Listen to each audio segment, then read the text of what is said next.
গতকালকে একটা ছেলে আমাকে বলতেছে, হুজুর আপনি তো ছোট লাগতেছে আপনাকে, তো আপনার দাড়িটা গজলো তে এত এরকম মানে চাপা চাপা দাড়ি, মানে কি ব্যাপার, আপনি কি চাষ পারছেন নাকি? আমি বলতেছি, না রে বেটা, আসল পুরুষ আমরা, কথা বুঝতে পারছস? যারা আসল পুরুষ এদেরকে দেখলেই বোঝা যায় এদের দাড়ি অটোমেটিকলি আল্লাহ তালা আগে ভাগে তুলে দেয়, আগে ভাগে গজায় দেয়। সুবহানাল্লাহ। এই দাড়ি যে একটা নিয়ামত, এই পাগল সে বুঝলো না। অনেক অনেক পাগলেরা আছে দাড়িগুলোকে এমন ভাবে চাষ মারিয়ে, একেবারে প্রকৃত হিজড়া এরা, কথা বুঝতে পারছেন? দাড়ি যে একটা নিয়ামত এটা সে বুঝলো না, কথা বুঝতে পারছেন? আল্লাহ রসুল সাল্লাল্লাহু আলাইহি সাল্লামের সুন্নত, কথা বুঝতে পারছেন? কুনতুম তুহিব্বুনাল্লাহ ফাত্তাবিউনি ইউহিব্বুকুমুল্লাহ। আল্লাহ বলছেন, আমাকে যদি অনুসরণ করতে চাও আমার বন্ধু নবীজিকে অনুসরণ করো।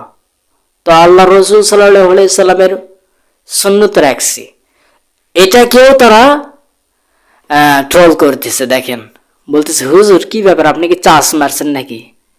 বেটা, আমি চাষ মারছি? পুরুষ আমরা, আসল পুরুষ।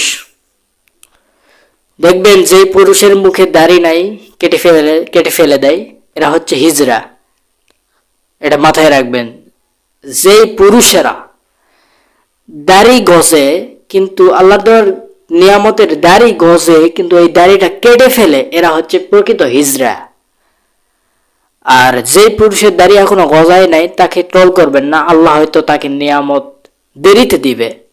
আর যাকে তারা দ্রুত তাড়াতাড়ি দিয়েছে এখন তাকে নিয়ে ট্রল করতেছে। দেখেন, হুজুর আপনি কি চাষ মারছেন নাকি? এই যে এই কথাটা বললো না, আমি বললাম আরে পাগল, তুই বুঝলো না, আমরা হচ্ছে আসল পুরুষ, কথা বুঝতে পারছস? আমরা হচ্ছে আসল পুরুষ। আর তোদের এখনো উঠে নাই, তোদের এখনো কি ওঠে নাই। মূলত বিষয়টা হচ্ছে কি, এই যে সুন্নত যেটা রাখছি এটাতেও তারা ট্রল করতেছে। তার মানে কি, নবীজির দুশমন তারা।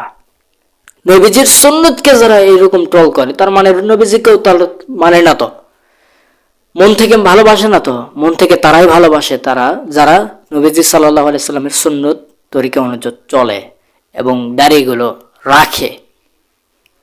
এদেরকে নিয়ে ট্রল করে, আহা কি এক অবস্থা।